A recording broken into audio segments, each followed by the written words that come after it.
So this is the relations appointment, which is the third appointment when we're making dentures. We've had our prelims and finals, and this is the relations. Sometimes we call it rels, it's okay to do that. So what happens here is these would have come back from the lab, and these are called bite blocks or wax rims. So when they come back from the lab, they should be disinfected before we put them in the patient's mouth. So before we put them in the patient's mouth, we would warn them that these are just wax. Don't worry, they're quite bulky and they don't really stay in position very well. So we'd warn the patient about that. What these models are sitting on is called an articulator. Okay? And so you can get two types, anatomical, which moves side to side as well as up and down, or a plain line. This is an anatomical. So we put this in the patient's mouth, we need to mark a few things. So we've got a mirror, tweezer and ball burnisher as per our other appointments. We've got something called a Lacron carver, and there's a wax knife again. So to mark these bite blocks, I need to mark the midline. So that is the middle of the patient's mouth, the midline. We would also mark where would be the canine line. Okay, so we would estimate where that would be. We also mark the smile line so we can see how much teeth is going to be exposed.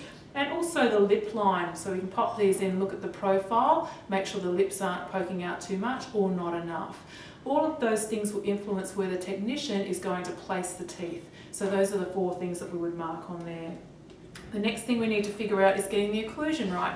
Very difficult to get somebody's occlusion when they've got no teeth. So we put these bite blocks into the patient's mouth, ask them to bite together, and they're too big, they're too high, I can't get my jaws together. So no problem. So we want to reduce the height of these rims. So we use a paint scraper and a flame, and I'll just pop that up there because it needs to be on a solid surface.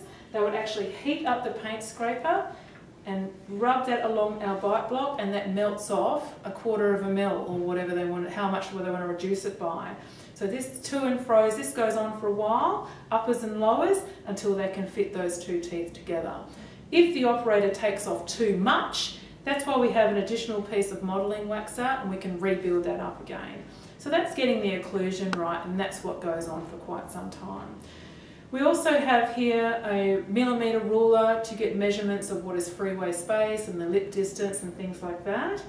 We've also got something called a face bow, which is to measure the relationship between the TMJ and the maxilla.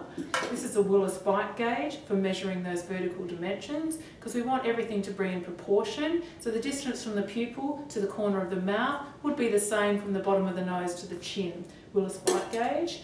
We've also got calipers. This is to do measurements from the mouth to the model, from the model to the mouth. Okay, so calipers. An indelible pencil. Sometimes you can mark soft tissues if they're trying to figure out the midline, and you can just rub that off the patient's face at the end. So we've established where the teeth are going to go, and we've got our bite right.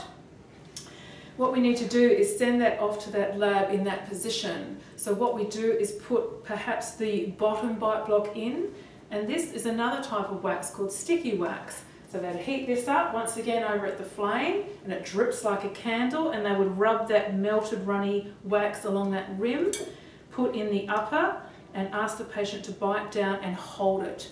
They would hold it in that position for about a minute or so until that wax cools. And what happens is it sticks the 2 bite blocks together, and it comes out of the patient's mouth in one piece, and that is how the correct occlusion is. So in the lab, they would simulate that once again on an articulator, and then so that's the correct bite, and then put the teeth in after that. It's a bit of a mouthful for your patient, but that's what they need to do. So this is all getting measurements and things right for occlusion and getting where the teeth are going to go. We need to also establish what colour the patient wants. So this is a shade guide. So things that influence shade are age, gender, complexion, ethnicity, all of those things. So a lot of patients want bright white, but when you're 90 years old, you don't have bright white. So a good operator would select 4 that they think is appropriate and show them which one they like out of those 4.